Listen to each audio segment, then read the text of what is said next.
What if I told you that one of the largest data breaches in U.S. history wasn't orchestrated by a sophisticated nation-state, but by a former Amazon Web Services engineer working alone from her apartment? She didn't use malware 0 days or phishing emails. She simply walked through a digital door that Capital One had left unlocked.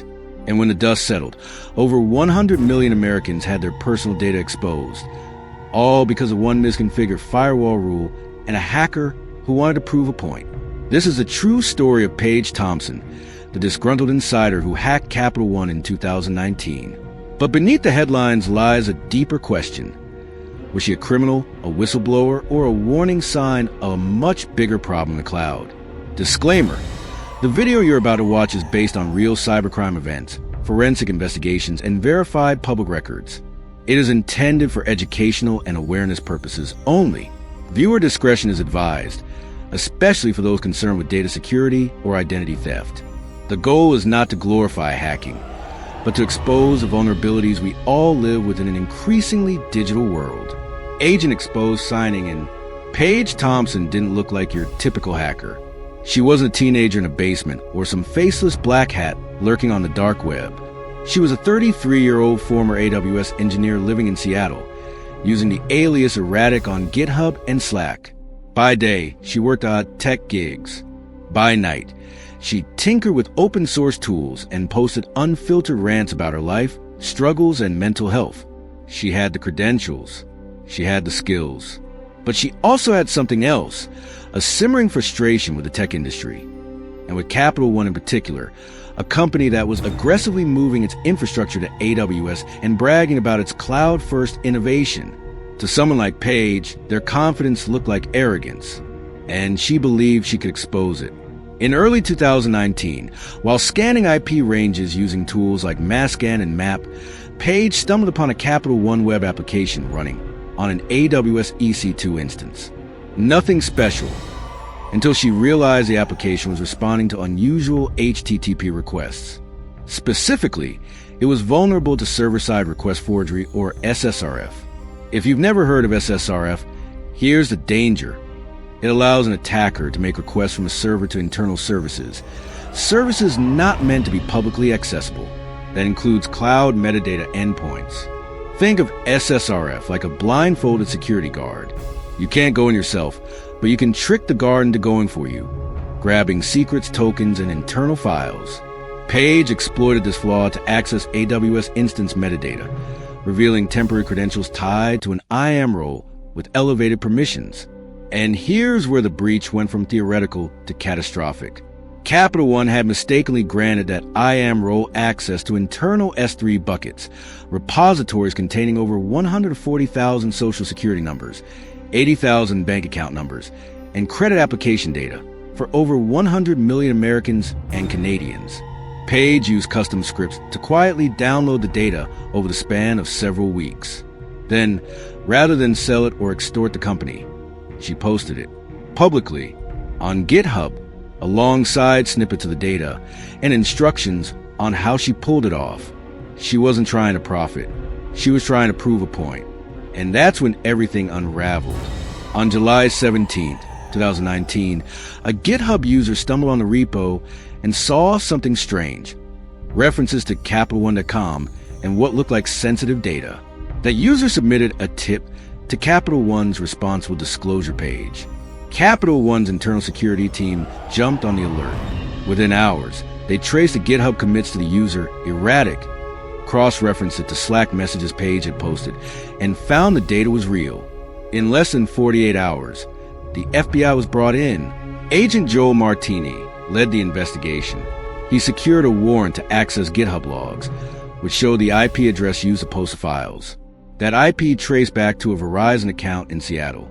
Subscriber name, Paige A. Thompson. By July 29th, FBI agents were standing outside her door. But back at Capital One, chaos was brewing. The breach wasn't just massive, it was embarrassing. A company that had flaunted its cloud expertise had failed one of the most basic security principles: least privilege access. They had exposed production credentials to a public-facing service and never implemented metadata access controls.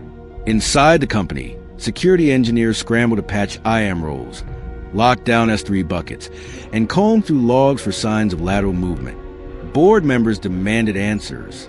Customers flooded support lines. Stocks dipped. Lawsuits loomed. And at the center of it all, a single ex-employee with a few lines of Python and an internet connection. On July 29, 2019, just after 6:30 a.m., federal agents knocked on Paige Thompson's apartment door in Seattle. When she didn't respond, they forced entry with a battering ram. Inside, they found computers, drives, and devices still logged into cloud dashboards. They found handwritten notes, scripts labeled AWS hack, and an entire virtual machine dedicated to mining cryptocurrencies, possibly funded using the stolen cloud credentials.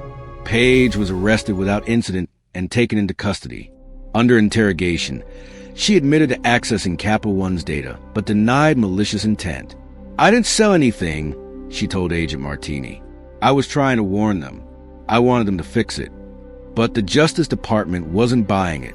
On August 28, 2019, a grand jury indicted Paige Thompson on charges, including wire fraud and computer fraud under the CFAA, the Computer Fraud and Abuse Act. The media erupted. Headlines screamed, "Capital One hacker exposed 100 million accounts." Cable news painted her as both a mastermind and a lunatic. Social media was torn. Some said she was a hero, a modern-day whistleblower. Others called her reckless and dangerous. But inside the courtroom, the battle was just beginning. The prosecution argued that Paige had knowingly and willfully exploited a misconfiguration for personal pride and bragging rights. They showed Slack messages where she joked about getting caught, screenshots of her GitHub repo with sample data, and cloud logs matching her IP to the S3 downloads. She didn't protect the data, the prosecutor said. She blasted it into the wild. But the defense countered. Paige was suffering from mental health issues, including depression and gender dysphoria. She hadn't sold the data. She had no profit motive. She had tried to expose a flaw, not exploit it. She's not a cyber criminal, her attorney said. She's a cautionary tale. Experts were brought in. One AWS security consultant explained SSRF in detail and how metadata endpoints could be weaponized if unprotected. Another testified that the AWS default configurations had contributed to the ease of the breach. The courtroom became a battleground of technical jargon and ethical debate. By mid-2020, the breach had cost Capital One over $300 million in remediation, including legal fees, regulatory fines, and customer settlements. They launched internal audits, revamped their IAM policies, and rolled out mandatory SSRF protections. AWS, meanwhile, updated its metadata service to require IMDS v2, a new version that prevents most SSRF attacks by default. But for some, it was too little, too late. In December 2020, Paige Thompson was sentenced to 3 years in federal prison, along with mandatory counseling and 5 years of supervised release. A judge noted her technical skill and her recklessness. Outside the courthouse, reporters shouted questions. Paige said nothing, and yet something didn't sit right. During Capital One's internal investigation, security logs uncovered anomalous access patterns weeks before Paige's breach timeline, activity that mimicked SSR behavior, but didn't match her IP address. Was she really working alone? Or had someone else found the same misconfiguration first and simply stayed quiet? That part of the story remains unsolved. Maybe it was a false positive. Maybe not. But in a world where one misconfigured firewall rule can expose millions of people, how many other doors are already open? You trust the cloud. You trust banks. You trust that your data is safe. But in the end, it takes just one overlooked permission, one line of insecure code, one person with enough skill and anger to tear it all down. What would you do if you discovered this flaw? Stay quiet? Speak out? Or expose it? No matter the cost? Leave your answer in the comments. Like if this story made you rethink cloud security. Subscribe for more deep cybercrime exposes.